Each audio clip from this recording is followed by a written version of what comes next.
धन्यवाद। स्वागत है विद्यार्थियों आपका एक क्लासेस में। आज हम ये क्षेत्र जो है वो ये क्लास जो है शुरू करेंगे कक्षा 12वीं जीव विज्ञान हिंदी मीडियम के लिए, जिसमें हम चैप्टर 2 जो है जिसको हमने पहले भी पढ़ा था उसके बारे में हम इसमें आगे पढ़ना शुरू करेंगे। इस पाठ में हम पढ़ रहे हैं पादपों में लैंगिक जनन जो होता है, आवर्त विधि या पुष्प पादपों में जो लैंगिक जनन होता है वो किस प्रकार से होता है। तो लैंगिक जनन की पहली जो घटना होती है उसे घटना को हम कहते हैं युग्मक के उत्पादन। तो सबसे पहले युग्मक उत्पादन होगा और एक युग्मक उत्पादन जो है वो होता है, युग्मक उत्पादन की जो क्रिया है वो होती है अर्धसूत्रीय विभाजन के द्वारा। अब पादपों में दो प्रकार के युग्मक बनते हैं, एक नर युग्मक और एक मादा युग्मक। नर युग्मक जो है वो बनते हैं पुष्प के पुमंग भाग में। पुमंग के बारे में हमने पढ़ लिया था। पुमंग की जो एक इकाई होती है वो होता है एक पुंकेसर। एक पुंकेसर जो है उसमें ऊपर की तरफ पाया जाता है एक परागकोश, और इस परागकोश में पाए जाते हैं 4 परागपुट, जिनके बारे में हमने पढ़ा था। अब ये संरचना थोड़ी सी पहले ध्यान में रखें, क्योंकि आगे हम युग्मक जनन या लघु बीजाणु जनन की जो क्रिया पढ़े उसके लिए थोड़ा सा समझना जरूरी है। परागकोश की संरचना में हमने पढ़ा था, परागकोश में परागकोश भित्ति जो है वो इसके बाहर की तरफ पाई जाती है, जिसमें 4 स्तर होते हैं। बाह्य त्वचा, या फिर बड़े स्तर पर देखें तो बाह्य त्वचा के बाद में अंतस्थीशियम, उसके बाद में मध्य स्तर और उसके बाद में टेपिटम, और उसके भीतर की तरफ होता है लघु बीजाणुजन उत्तक। ये लघु बीजाणुजन उत्तक जो है वो बाद में कार्य करता है लघु बीजाणु जनन का। तो अब यहाँ पर हम इस भाग से आगे या इस पॉइंट से आगे जो है वो पढ़ना शुरू करेंगे, जिसमें अगला पॉइंट जो है वो आता है लघु बीजाणु जनन।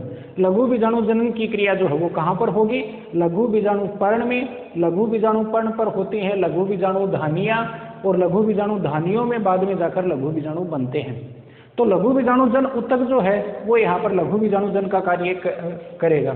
अब लघु बीजाणु जनन की प्रक्रिया जो हम कहेंगे किसे, परिभाषा यदि हम इसमें देखें तो परिभाषित इसको किया जा सकता है सीधा सा, एक लघु बीजाणु मात्र कोशिका जो एक द्विगुणित कोशिका होती है। एक लघु बीजाणु मात्र कोशिका से लघु बीजाणुओं का या फिर परागकणों का बनना, 4 परागकण बनते हैं और वो कैसे होते हैं? अगुणित होते हैं। उनका बनना क्या कहलाता है? लघु बीजाणु जनन कहलाता है। अब इस आधार पर देखें तो परिभाषा सीधी सी ये बन जाती है कि एक लघु बीजाणु मात्र कोशिका या एक द्विगुणित लघु बीजाणु मात्र कोशिका से 4 लघु बीजाणुओं, 4 अगुणित लघु बीजाणुओं या 4 अगुणित परागकणों का उत्पादन होने की प्रक्रिया लघु बीजाणु जनन कहलाती है।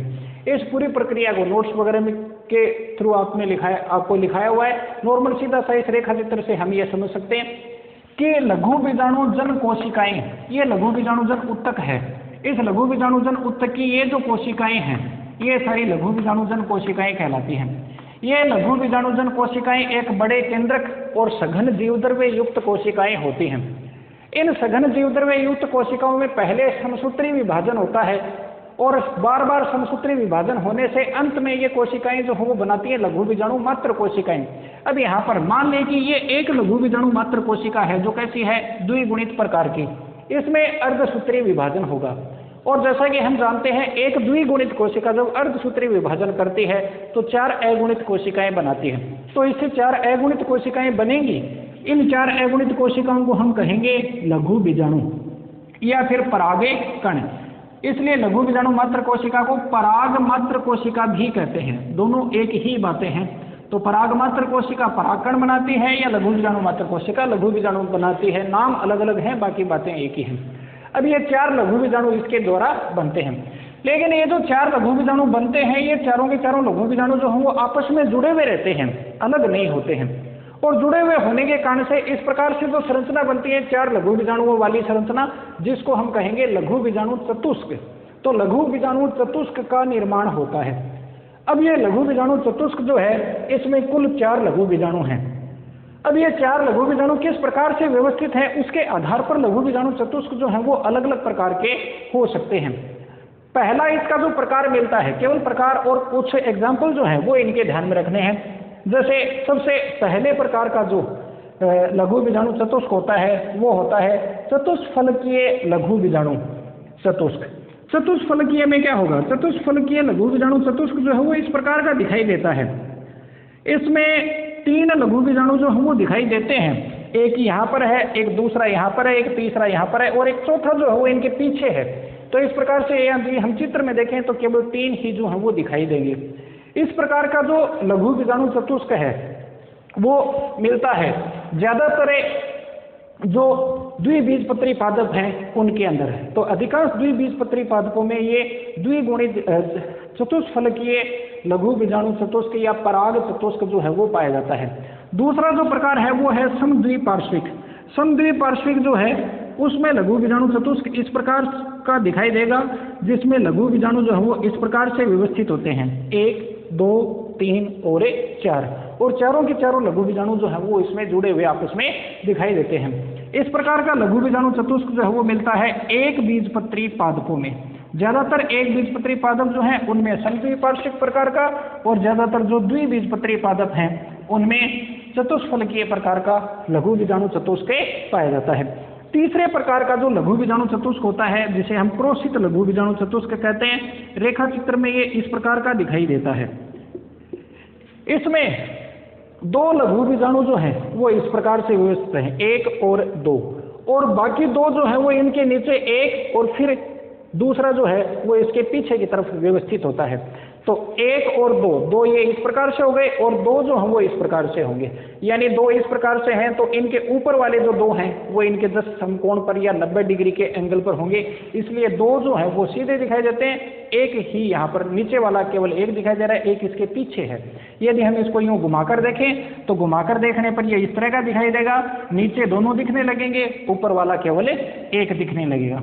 इस प्रकार का जो लघु बीजाणु चतुष्क है वो कहलाता है क्रोशित प्रकार का लघु बीजाणु चतुष्क, और ये पाया जाता है मैग्नोलिया में। मैग्नोलिया जो है वो इसका एक उदाहरण हो जाएगा।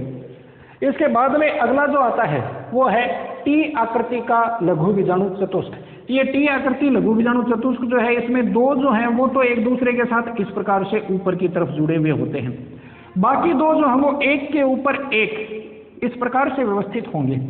तो इसके कारण से इसकी आकृति जो है वो कैसी दिखने लगती है, टी आकृति की दिखने लगती है, जो चौथे प्रकार का लघु बीजाणु चतुष्क हुआ। इस प्रकार का जो टी आकृति का लघु बीजाणु चतुष्क है वो पाया जाता है एरिस्टोलोकिया में। तो एरिस्टोलोकिया पादप जो है वो इसका एक उदाहरण बन जाता है। और इसके बाद में अंतिम प्रकार का लघु बीजाणु चतुष्क जो आता है वो है रेखीय प्रकार का लघु बीजाणु चतुष्क। इसमें व्यवस्था क्या होगी, सभी चारों के चारों लघु बीजाणु एक रेखा के रूप में व्यवस्थित होते हैं, 1 2 इसके नीचे तीसरा, इसके नीचे चौथा, तो ये एक रेखीय क्रम में व्यवस्थित होकर रेखीय लघु बीजाणु चतुष्क बनाते हैं। इस प्रकार का जो लघु बीजाणु चतुष्क है वो पाया जाता है हेलोफिला नामक पादप में। तो इस प्रकार से परागकण चतुष्क या पराग चतुष्क या लघु बीजाणु चतुष्क जो है वो 4 प्रकार के हो गए, चतुष्फलकीय, समद्विपार्श्विक, क्रोशित, टी शेप्ड टी आकृति का और रेखीय प्रकार का लघु बीजाणु चतुष्क। इनके एग्जाम्पल ध्यान में रखेंगे। चतुष्फलकीय मिलता है अधिकांश द्विबीजपत्री पादपों में, समद्विपार्श्विक अधिकांश एक बीजपत्री पादपों में, क्रोशित प्रकार का जो है वो मिलता है मैग्नोलिया पादप में, टी आकृति का जो है वो मिलता है एरिस्टोलोकिया पादप में, और रेखीय प्रकार का जो है वो मिलता है हेलोफिला पादप में। अब इनके अंदर यदि हम बात करें तो ये लघु बीजाणु चतुष्क में जो लघु बीजाणु हैं 4 जो आपस में जुड़े हुए हैं, इनकी कोशिका भित्ति के द्वारा ये आपस में जुड़े हुए हैं। इनकी कोशिका भित्ति में एक विशेष पदार्थ होता है, उसको भी थोड़ा सा अंडरलाइन आप कर लेंगे नोट्स वगैरह लिखते समय। ये पदार्थ होता है कैलोज। कैलोज नामक एक पदार्थ होता है जो इनको आपस में जोड़ने का काम करता है। यानी यूँ कह सकते हैं कि कैलोज एक गोंद जैसा पदार्थ है जो चारों के चारों परागकणों को या लघु बीजाणुओं को आपस में चिपकाए हुए रखता है। बाद में जाकर हालांकि ये लघु बीजाणु जो है वो अलग हो जाते हैं, या परागकण जो है वो चारों आपस में जुड़े हुए नहीं रहते हैं, वो बाद में अलग हो जाएंगे। अलग होंगे तब इनमें ये जो कैलोज पदार्थ होता है इसका अपघटन हो जाता है। एक एंजाइम आता है कैलेज जो कैलोज का अपघटन करता है। तो कैलेज एंजाइम जो है वो बाद में इसका अपघटन कर देगा, और अपघटन करने पर ये अलग हो जाएगा, ये अलग, या ये चारों हैं तो ये चारों अलग, ये हैं तो ये हैं, जैसे भी हैं वो सारे के सारे अलग हो जाते हैं। तो लघु कीटाणु चतुष्क या परागकण चतुष्क में परागकणों को आपस में जोड़ने का कार्य कैलोज नामक पदार्थ करता है, जिसका अपघटन कैलेज नामक एक एंजाइम में करता है। तो लघु बीजाणु जनन की प्रक्रिया और उससे बनने वाले लघु बीजाणु चतुष्क जो होते हैं वो किस प्रकार के होंगे, यहाँ तक हमने ये देखा। एक बार फिर से इसको देख लें। लघु बीजाणुजन कोशिकाएं जो है वो समसूत्री विभाजन के द्वारा लघु बीजाणु मात्र कोशिकाएं बनती हैं। शुरुआत हम यहीं से मान सकते हैं कि एक लघु बीजाणु मात्र कोशिका अर्धसूत्री विभाजन करके 4 लघु बीजाणु बनाती है, जो आपस में जुड़े रहकर लघु बीजाणु चतुष्क बनाते हैं, जो अलग अलग प्रकार के होते हैं। फिर लघु बीजाणु चतुष्क में से जब ये लघु बीजाणु अलग हो जाते हैं तो अलग होने पर वो परागकण का काम करने लगते हैं, वो गोल आकृति के हो जाते हैं, तब उनको हम परागकण कह देंगे। बाकी लघु बीजाणु और परागकण हैं एक ही बात। अब इससे संबंधित कुछ विशेष पॉइंट या कुछ विशेष बिंदु जो होते हैं उनको थोड़ा सा और ध्यान में रख लें। कई बार छोटे क्वेश्चन के रूप में यह पूछ लिया जाता है, आग का जो पौधा होता है उसके अंदर जो परागकण मिलते हैं वो परागकण एक समूह में पाए जाते हैं। ज्यादातर पादपों में देखा जाए तो परागकण अलग अलग हो जाते हैं, चतुष्क में भी जो परागकण है वो भी अलग हो जाएंगे, लेकिन आग के अंदर एक परागकण जो हैं वो आपस में जुड़े हुए रहते हैं और एक थैले जैसी संरचना बनाते हैं। अब ये थैले जैसी जो संरचना बनती है, इस थैले जैसी संरचना के अंदर ये बंद रहते हैं, और परागकण जो है, परागण की क्रिया, कीट परागण होता है आंख में, तो एक कीट के ऊपर जब परागकण चिपकते हैं तो अकेले अलग अलग परागकण नहीं चिपकते हैं, पूरा का पूरा पोलिनिया या पूरा का पूरा थैला उनके पैरों पर चिपक जाता है और फिर किसी दूसरे पुष्प पर जाकर गिर जाता है, जिससे उनमें कीट परागण होता है। तो आंख में परागकणों का एक समूह पाया जाता है जिसको क्या कहते हैं, पोलिनियम। इसको ध्यान में रखेंगे। पोलिनियम क्या होता है, आग जैसे पादपों में परागकण एक थैले जैसी संरचना में बंद रहते हैं और कई सारे परागकण मिलकर वो जो थैले जैसी संरचना बनाते हैं, परागकणों का वो जो थैला है वो कहलाता है पोलिनियम। इसी तरह से ड्रोसेरा है, टाइफा है, इस तरह के पादपों में भी कुछ परागकण जो हैं, कई सारे परागकण आपस में चिपके हुए रहते हैं, हालांकि वो थैले में बंद तो नहीं होते हैं, उनको कहा जाता है यौगिक परागकण। ये कोई ज्यादा विशेष नहीं है। एक और चीज अवधारणा इसके अंदर आती है जिसे बहुबीजाणुता कहते हैं। सामान्यतः परागकण जो हैं उनके अंदर यदि चतुष्क वगैरह के अंदर यदि देखा जाए तो एक चतुष्क में 4 ही परागकण या 4 लघु बीजाणु होते हैं, लेकिन यदि किसी चतुष्क में 4 से ज्यादा लघु बीजाणु मिले तो उस स्थिति को क्या कहा जाता है, बहुबीजाणुता कहा जाता है। तो ये जो प्रक्रिया है इसके थ्रू हमने पढ़ा लघु बीजाणु जनन की प्रक्रिया। अब यहाँ पर ये प्रक्रिया जो है वो हो कहाँ पर रही है, परागपुट में या पराग थैलियों में हो रही है, जहाँ पर परागकण बनते हैं।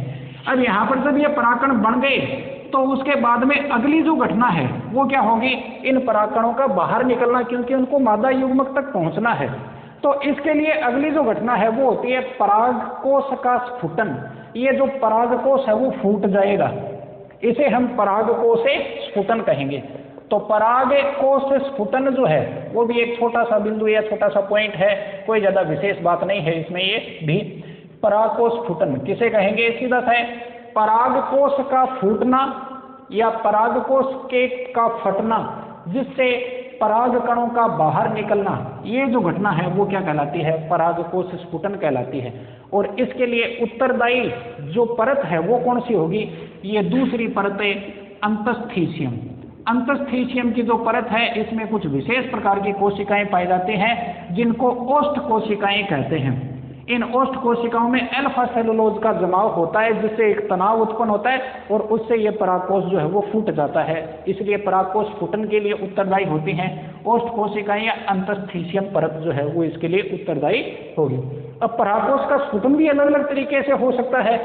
कई पादप जो हैं उनमें परागकोश का स्फुटन जो है वो अनुप्रस्थ रूप से होगा, परागकोश यहाँ से टूट जाएगा, इसे अनुप्रस्थ स्फुटन हम कहेंगे, जैसा कि तुलसी वगैरह के अंदर होता है। दूसरे पादप जैसे कपास है, गुड़हल है, उनमें परागकोश स्फुटन दूसरे तरीके से होगा, उनमें लंबवत स्फुटन होता है। इस तरह का ये जो परागकोश है ये यहाँ से टूटता है और यूं मान लें जैसे इस तरह से है तो ये इस तरह से फटेगा, तो इसे हम कहेंगे लंबवत स्फुटन जो पाया जाता है कपास वगैरह जैसे पादपों में। इसके अलावा तीसरे प्रकार का जो परागकोश स्फुटन है वो होगा छिद्रित परागकोश स्फुटन।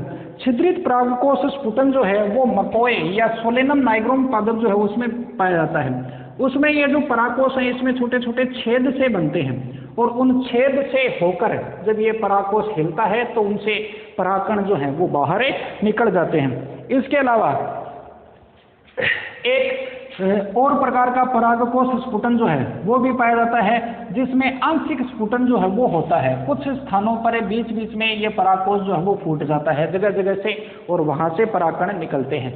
ये कोई ज्यादा विशेष नहीं है इनके प्रकार वगैरह। तो लघु बीजाणु जनन की प्रक्रिया जो है वो हमने पढ़ी, जिसके द्वारा लघु बीजाणु या परागकणों का निर्माण हो जाता है। इसके बाद में अगली जो चीज हम पढ़ेंगे वो होगी लघु बीजाणुओं के बारे में या परागकणों के बारे में। यहाँ पर ये जो परागकण बने हैं, इस पाठ का नाम भी हमने पढ़ा, नाम भी है नर और मादा युग्मकोद्भिद की संरचना और उसका विकास। लघु बीजाणु जनन प्रक्रिया के द्वारा ये जो परागकण बनते हैं, यही परागकण जो हैं वो काम करते हैं किसका? नर युग्मकोद्भिद का। तो आगे जो अपना टॉपिक होगा वो होगा नर युग्मकोद्भिद की संरचना और उसका विकास जो है वो किस प्रकार से होगा।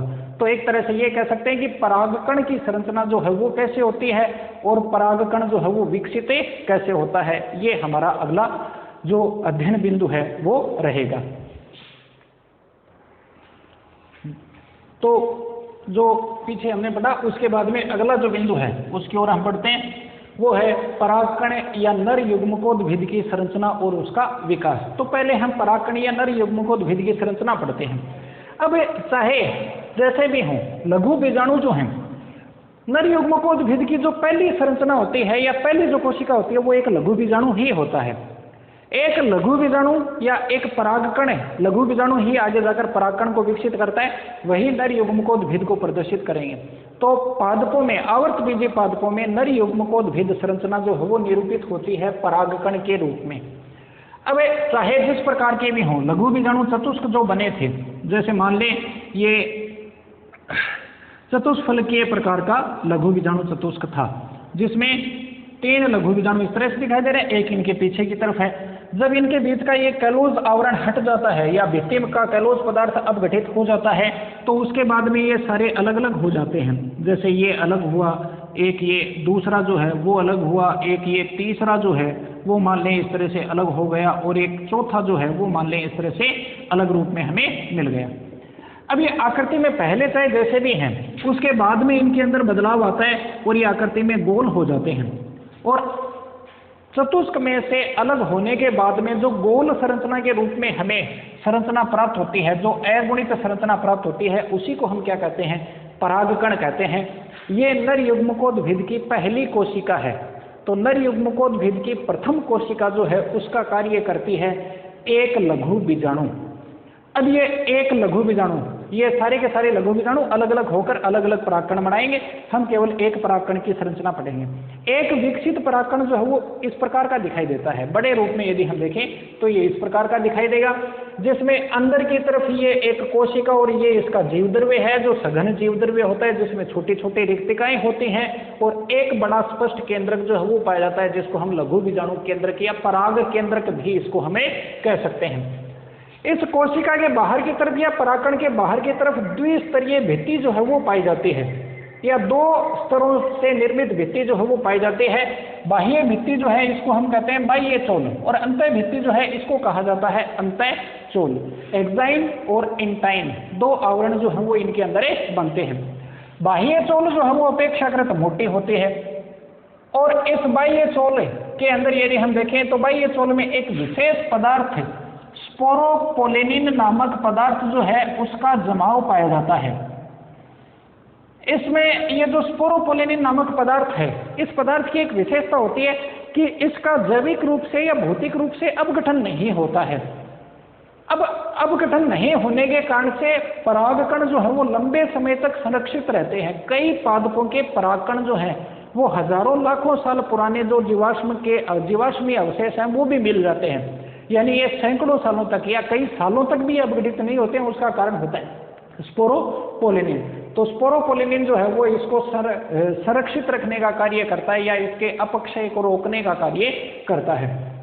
अब बाह्य चोल जो है उस बाह्य चोल की मोटाई ज्यादा है और इसमें अलग अलग अलंकरण भी पाए जाते हैं, मतलब इसकी आकृति जो है वो एक सी नहीं होती है। कईयों में एकदम ये सपाट होता है, कईयों में ये बीच बीच में से यूं उठा हुआ होता है, अलग अलग आकृतियां सी दिखाई देती हैं। इसको हम अलंकरण कहते हैं। वो अलंकरण बाह्य चोल के द्वारा ही निर्मित इसके अंदर होते हैं। अब बाह्य चोल ये जो पराकण के ऊपर पाया जाता है ये इसको सतत रूप से घेरे हुए रहता है, लेकिन कुछ स्थान ऐसे भी होते हैं जहां पर बाह्य चोल अनुपस्थित भी होता है। वो जहां पर बाह्य चोल अनुपस्थित होता है वहां पर पराकण की भित्ति में छेद बन जाते हैं। इन छिद्रों को कहा जाता है जनन छिद्र। आगे जाकर पराकण जब अंकुरित होगा तो उसमें से पराग नलिका निकलेगी या पराग नलिका का अंकुरण होगा, वो इसी जनन छिद्र से ही होगा। ये जनन छिद्र जो है वो पराकण में संख्या के आधार पर यदि हम देखें या तो होता है 1 या होते हैं 3, तो इनकी संख्या 1 या 3 होती है। एक बीजपत्री पादपों के पराकणों में सामान्यतः 1 जनन छिद्र होता है और द्विबीजपत्रियों में सामान्यतः 3 जनन छिद्र होते हैं। हालांकि 3 जनन छिद्र हैं तो भी यूं नहीं है कि 3 पराग नलिकाएं निकल जाएंगी, पराग नलिका केवल 1 ही निकलेगी, लेकिन छिद्रों की संख्या जो है वो अलग अलग हो सकती है। उसके बाद में आंतरिक परत जो है वो होती है अंतःचोल।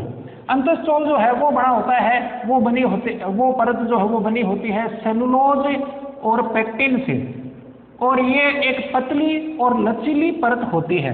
पराग नलिका सामान्यतः इसी स्तर से विकसित होती है, यही आगे विकसित होकर पराग नलिका का निर्माण करेगा। अब अंदर की तरफ यदि इसमें हम देखें तो शुरुआत में परागकण जो है, परागकण 3 अवस्थाओं को प्रदर्शित करता है, या नर युग्मकोद्भिद 3 अवस्थाओं को प्रदर्शित करता है। एक कोशिकीय प्रावस्था, द्विकोशिकीय प्रावस्था और एक त्रिकोशिकीय प्रावस्था। ये जो चित्र है, यदि पराकण की संरचना के बारे में पूछा जाए तो केवल आप ये डायग्राम या फिर ये डायग्राम बना सकते हैं। हालांकि ये तीनों ही सही हैं। पराकण की संरचना के विषय में केवल ये दर्शा दें जिसमें ये द्विकोशिकीय अवस्था को प्रदर्शित करता है या ये त्रिकोशिकीय अवस्था को प्रदर्शित करता है, या फिर परागकण विकास या नर युग्मकोद्भिद की संरचना की बजाय नर युग्मकोद्भिद का विकास पूछा जाए तो उसमें ये तीनों चित्र जो है वो आपको प्रदर्शित करने हैं। इससे संबंधित कुछ अलग फैक्ट जो है उनके बारे में हम बाद में पढ़ेंगे। पहले हम पराकण या नर युग्मकोद्भिद का विकास कैसे होता है वो प्रक्रिया जो है वो पहले पढ़ लेते हैं। अब विकास वगैरह के अंदर यदि हम बात करें तो सबसे पहले शुरुआत करते हैं यहीं से। लघु बीजाणु चतुष्क में पाए जाने वाले लघु बीजाणु जो हैं वो अलग हो जाते हैं, और अलग होने के बाद में ये गोलाकार संरचना हासिल कर लेते हैं, तब हम उसको परागकण कहने लगते हैं। अब इस स्थिति में शुरुआत में यदि देखा जाए तो इसमें केवल एक ही लघु बीजाणु केंद्रक होता है। सामान्य स्थिति में देखा जाए तो जब परागकोश का स्फुटन होता है और परागकण बाहर निकल जाते हैं तो वो इस एककोशी की अवस्था में निकलते हैं। आगे जाकर द्विकोशिकीय या त्रिकोशिकीय अवस्था जो है वो या तो परागकण के अंकुरण के समय आती है, या फिर परागकण अंकुरण के बाद में जब पराग नलिका बनने लगती है तो उस पराग नलिका के अंदर जाकर ये विभाजन होते हैं, जिससे त्रिकोशिकीय अवस्था आती है। सामान्य स्थिति में परागकोश का स्फुटन होने पर परागकण इसी अवस्था में बाहर निकलते हैं। आगे के विकास जो है वो बाद में जाकर होता है। लेकिन जैसे भी हो या जब भी हो, विकास प्रक्रिया होगी कैसे उसके बारे में हम यहाँ पर देखें तो उसको आप ध्यान में रखोगे। तो सबसे पहले ये परागकण की एक कोशिकीय अवस्था जो है वो हो गई। इसमें मुख्य रूप से इस चीज पर ध्यान में रखेंगे, बाकी बाह्य संरचनाएं या परतें जो हैं वो तो इसी अवस्था में बनी रहेंगी। ये एक लघु बीजाणु केंद्रक जो है, इस लघु बीजाणु केंद्रक में विभाजन होता है, और ये जो विभाजन है वो होता है समसूत्री विभाजन। और एक लघु बीजाणु केंद्रक समसूत्री विभाजन करने के बाद में कितने केंद्रक बनाएगा? 2 केंद्रक। अब ये केंद्रक पहले से ही अगुणित है तो इसका मतलब ये केंद्रक जो है वो भी कैसे होंगे? अगुणित। तो 2 अगुणित केंद्रक जो है वो यहाँ पर बनते हैं। इन 2 अगुणित केंद्रकों में जब ये निर्माण होता है प्रारंभिक अवस्था में इनके बीच में ये कोशिका भित्ति नहीं बनती है, मान लें ये 2 केंद्रक बन गए। ये जो विभाजन है वो थोड़ा सा सामयिक प्रकार एक समान प्रकार का नहीं होता है, क्योंकि इसमें तर्कु तंतु जो बनते हैं वो अलग प्रकार से बनते हैं, जिसके कारण से एक छोटा और एक बड़ा केंद्रक बनता है। अब इस आधार पर देखा जाए तो 2 केंद्रक बने हैं, दोनों के दोनों अगुणित हैं, लेकिन एक बड़ा और एक छोटा केंद्रक है। इसमें जो बड़ा केंद्रक होता है वो कहलाता है कायिक केंद्रक, और जो छोटा केंद्रक बनता है वो कहलाता है जनने केंद्रक। अब प्रारंभ में इनके बीच में कोशिका भित्ति नहीं होती है, इसलिए इनका द्विध्रुवीय जो है वो आपस में मिला हुआ है, लेकिन बाद में जाकर इनके बीच में एक कोशिका भित्ति जो है वो बन जाती है और उसके कारण से दो कोशिकाएं बन जाती हैं एक परागकण में, जो परागकण की द्विकोशिकीय अवस्था को प्रदर्शित करेगी। इसमें जो दो कोशिकाएं बनी हैं उनको हम क्या कहेंगे, कायिक केंद्रक वाली कोशिका कहलाती है कायिक कोशिका, और एक जनन केंद्र वाली कोशिका जो है वो कहलाती है जनने कोशिका। प्रारंभ में ये जनन कोशिका जो है वो परागकण की भित्ति के साथ में जुड़ी हुई रहती है, लेकिन उसके बाद वाली अवस्था में ये कोशिका, सारी अवस्थाएं हम इसी में एक साथ ही दर्शा रहे हैं, डायग्राम में आप यही दर्शाओगे जो आपको नोट्स वगैरह में बनाए हुए हैं। बाद में ये जनन कोशिका जो है वो इस भित्ति से अलग हो जाती है और अलग होकर पहले इस आकृति की दिखाई देती है, ये लेंस जैसी आकृति ये दिखाई देती है। उसके बाद में इसमें रूपांतरण होना शुरू होता है और ये पतली होती जाती है और अंत में जाकर ये तरकुनुमा संरचना या धागे जैसी संरचना के रूप में आ जाती है, जिसको हम जनन कोशिका कहेंगे, और कई कोशिका के जीवद्रव्य में तैरती रहती है। अब इसकी ये जो संरचना हासिल करती है ये, इसका भी एक विशेष महत्व है, क्योंकि आगे जाकर इससे परागनली का विकास होगा और परागनली बहुत पतली होती है, तो उस पतली परागनली में ये कई कोशिका आसानी से प्रवेश कर जाए और उसमें गमन करती रहे, उसके लिए इसका पतला होना जरूरी भी है। तो इस कारण से ये द्विकोशिकीय अवस्था का जो परागकण है वो बन जाता है, जिसमें एक कायिक और एक जनन कोशिका बनती है। इन दोनों कोशिकाओं के अंदर यदि हम बात करें तो इनमें डीएनए की मात्रा जो है वो लगभग बराबर होती है दोनों में, लेकिन आरएनए की मात्रा या प्रोटीन की मात्रा कायिक कोशिका में बहुत ज्यादा होती है, जबकि जनन कोशिका में आरएनए और प्रोटीन जो है उसकी मात्रा बहुत कम रहेगी। कायिक कोशिका का आकार भी बड़ा है, ये पूरी कायिक कोशिका ही है, और ये जनन कोशिका छोटी सी कोशिका है जो इसमें तैर रही है। इसके बाद में अगली जो प्रावस्था आती है वो सामान्यतः परागनली के अंकुरण के बाद में होती है।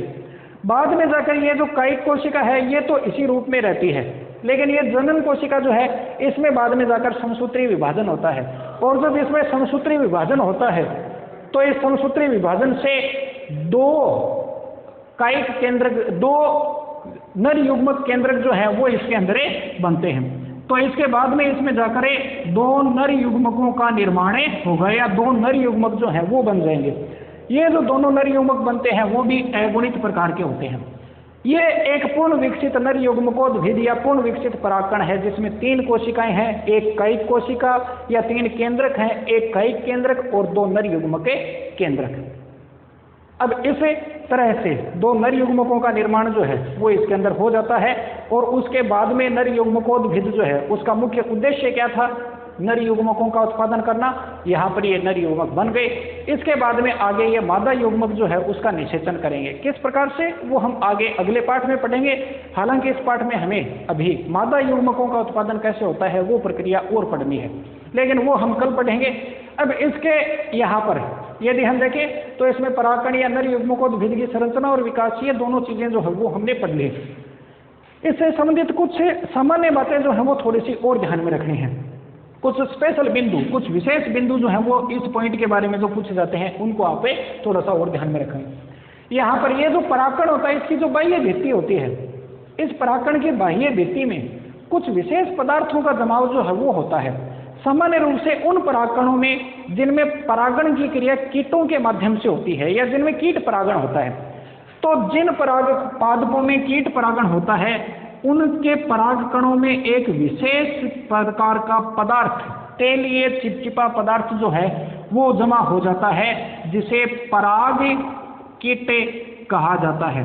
ये पराग कीट जो है ये परागकण को चिकना, चिपचिपा, सुगंधित और गंधयुक्त बनाता है, गंधयुक्त और स्वाद युक्त बनाता है, और इसी से आकर्षित होकर कीट जो है वो इनको ग्रहण करते हैं और फिर दूसरे पादप पर ले जाकर छोड़ते हैं।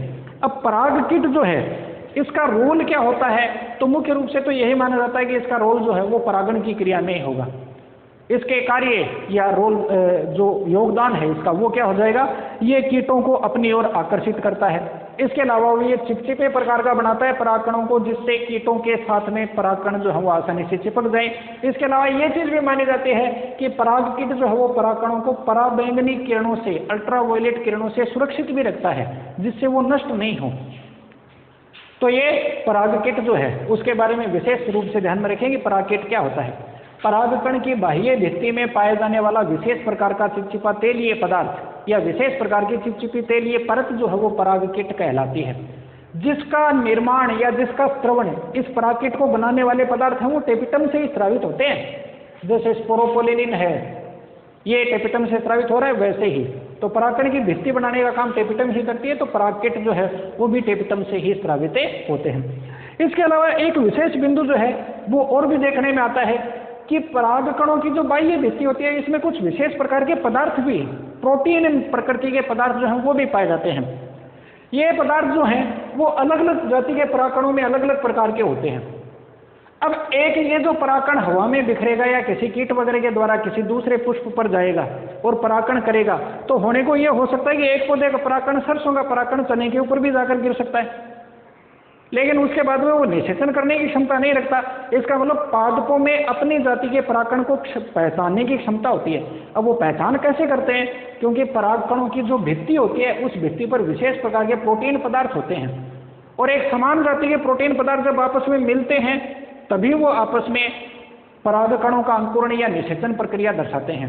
जैसे एक विशेष ताले के लिए एक विशेष चाबी होती है, वैसे ही अपनी ही जाति के वर्तिकाग्र के लिए अपनी ही जाति का जो परागकण है वो चाबी की तरह से काम करेगा, और वो चाबी जैसी पहचान जो है वो इसे कौन दिलाते हैं? इसमें पाए जाने वाले प्रोटीन पदार्थ। इसके अलावा ये प्रोटीन पदार्थ जो है वो नमी वगैरह की अवस्था में बाहर भी स्रावित होने लगते हैं, भित्ति से बाहर आ जाते हैं, और कई बार ये नाक वगैरह में या फिर शरीर के ऊपर आकर गिर जाते हैं, तो उसके कारण से ये शरीर में एलर्जी भी उत्पन्न करते हैं। जैसे पार्थेनियम हिस्टेरोफोरस या गाजर घास जो एक खरपतवार है, हानिकारक खरपतवार, उसके परागकण एलर्जी उत्पन्न करते हैं। उसका कारण भी इसके बाह्य भित्ति में पाए जाने वाले प्रोटीन प्रकृति के पदार्थ ही होते हैं। तो आज यहाँ तक की ये जो प्रक्रिया है वो हमने पढ़ी कि पादपों में किस प्रकार से नर भाग जो है उसमें किस प्रकार से परागकण या नर युग्मकों का विकास जो है वो होता है। इसके बाद में कल हम मादा युग्मकों का उत्पादन की प्रक्रिया जो है वो हम कल पढ़ेंगे कि मादा युग्मक जो है वो किस प्रकार से बनते हैं, पुष्प के कौन से भाग में, उनमें कौन सी क्रियाएं जो हैं वो भागे लेती हैं। तो यहाँ तक का जो चैप्टर है जो आपको पढ़ाया गया है इस पाठ के माध्यम से और जो नोट्स आपको उपलब्ध करवाए हैं उसके माध्यम से आप समझने का प्रयास करेंगे। इसमें यदि कोई चीज़ समझ में नहीं आती है, दोबारा रिपीट करके यदि बताना हो तो भी आप कह सकते हैं, हम इस चैप्टर को या किसी टॉपिक को हम दोबारा से रिपीट करके भी बता सकते हैं। धन्यवाद।